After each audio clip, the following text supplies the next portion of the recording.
Hello everyone. The video of this week is about the continuum of skin anatomy. Today we'll discuss about the dendritic cells and appendages of the skin.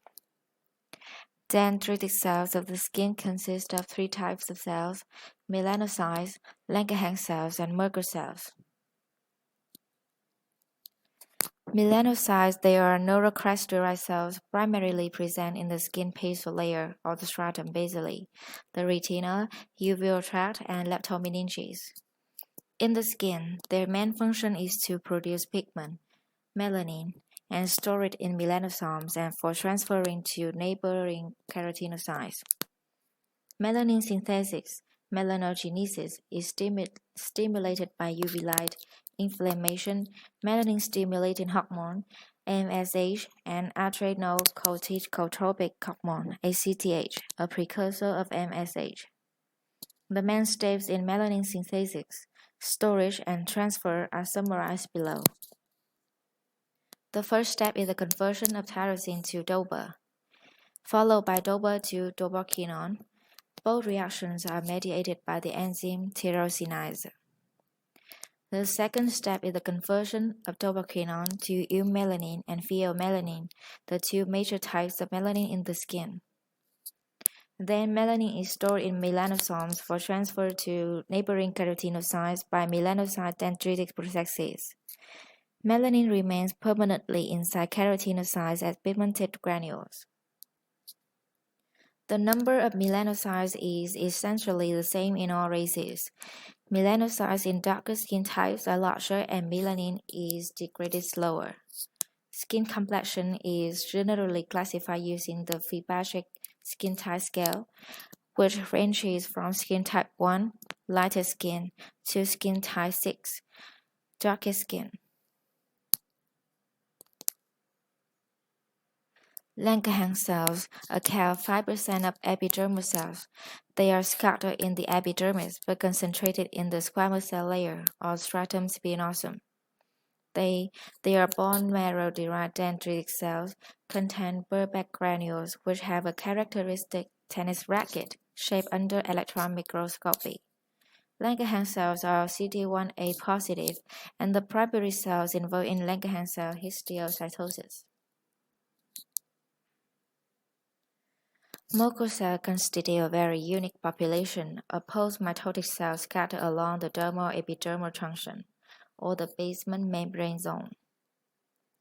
These cells that have synaptic contact with somatosensory afferents are regarded to have a pivotal role in sensory discernment. Merkel cells are post-mitotic cells that account for less than 5% of the total cell population in the epidermis. The functions have been uncertain, but they seem to be involved in neural development and tactile sensation. They are situated away from the Golgi areas and are concentrated in the cytoplasmic areas, closely associated with nerve terminations. Skin appendages. The appendages of the skin consist of eccrine sweat gland, apocrine sweat gland, sebaceous gland, hair follicle, and nail. But not all the skin surface have all these appendages. For easy to understand, we will divide the skin into thick skin and thin skin. Thick skin is only found in areas where there is a lot of oppression, fingertips, palms, and the soles of the feet. Thick skin is thicker due to it containing an extra layer in the epidermis, called the stratum lucidum. Thick skin actually has a thinner dermis layer than thin skin, but is still thicker due to the stratum lucidum layer present in the epidermis. The epidermis of thick skin can be up to 1.5 millimeters. The thick skin covering the palms of hands and soles of the feet lack all skin appendages except sweat glands. Thick skin also contains no erectability muscles. Your skin has two types of sweat glands, eccrine and apocrine.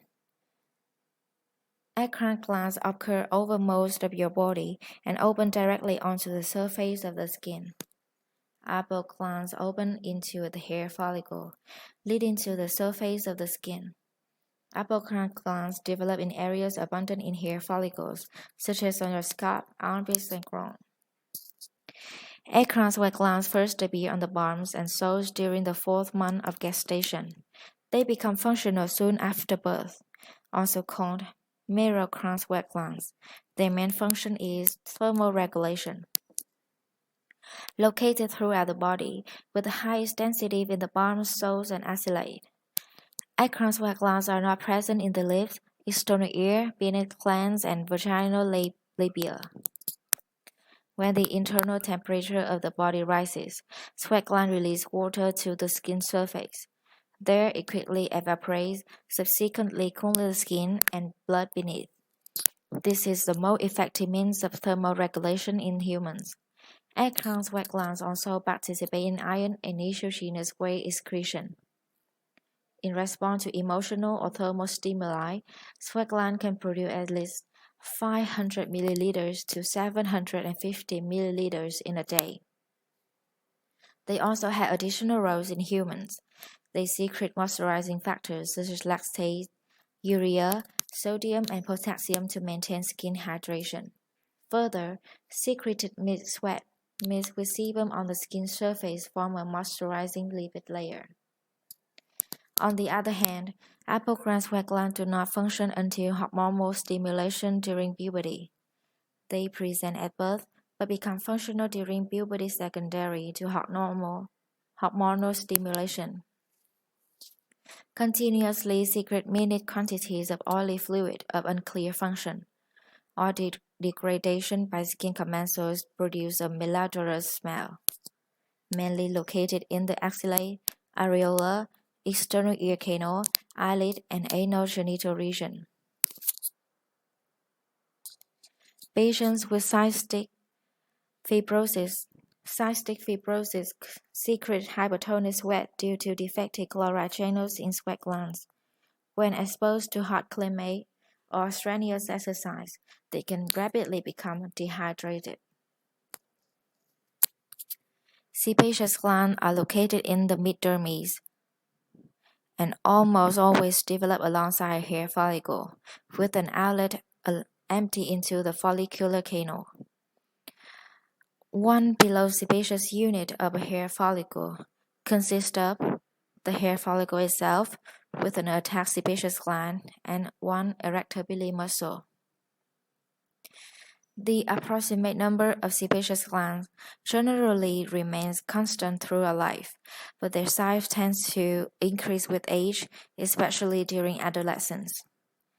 Because sebaceous glands empty into the hair canal, sebum mostly escapes onto the skin surface via a wicking action involving the hair shaft. In addition to cell debris and lipids, sebum also contains antimicrobial substances, free fatty acids, and matrix metalloproteinases.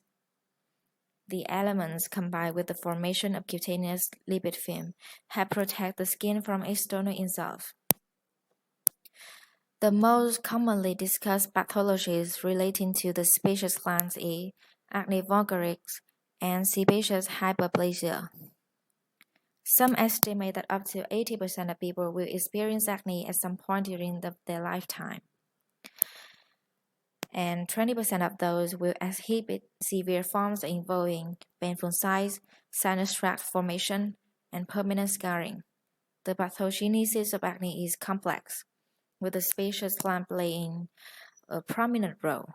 During puberty, high levels of androgen produced stimulate sebaceous glands to increase sebum production. The sebaceous gland commonly takes on an enlarged appearance of patient's age. This benign condition is known as sebaceous hyperplasia.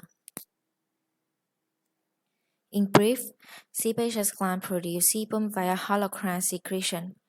These glands are under androgenic hormonal regulation and enlarge during puberty, found throughout the body except on palms and soles. High density on the face, scalp, ears, and upper trunk, hence pathologies affecting sebaceous gland will mainly affect the areas. Sebaceous gland play a major role in the pathogenesis of acne vulgaris.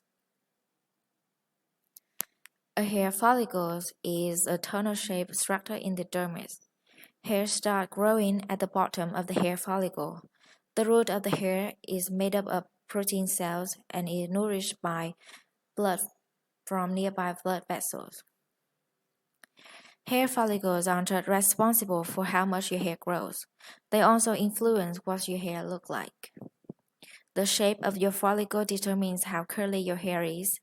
Circular follicles produce straight hair, while oval follicles produce curlier hair. Hair follicles also play a part in determining the color of your hair. As with skin, your hair gets its pigment from the presence of melanin. There are two types of melanin, eumelanin and pheomelanin. Your genes determine whether you have eumelanin or pheomelanin, as well as how much of its pigment you have. An abundance of eumelanin makes hair black, a moderate amount of eumelanin makes hair brown, and very little eumelanin makes hair blonde. Pheomelanin, on the other hand, makes hair red. This melanin is stored in the hair follicle cells, which then determine the color of the hair. Your follicles can lose their ability to produce melanin as you age, which results in the growth of gray or white hair. The hair follicle can be divided into three segments: the lower segment, bulb and suprabulb, the middle segment, isthmus, and the upper segment, infundibulum. The lower segment extends from the base of the follicle to the insertion of the erectile muscle. The middle segment is a short section that extends from the insertion of erectile muscle to the entrance of the sebaceous gland duct, and the upper segment extends from the entrance of sebaceous gland duct to the follicular orifice. The final part is nail. The nail structure is divided into 6 parts: root, nail bed, nail blade, eponychium, paronychium, and hyponychium. Each of these 6 components has a specific function, and if one component of the nail structure is disrupted, the nail can look abnormal. The root of the nail is also known as the terminal matrix.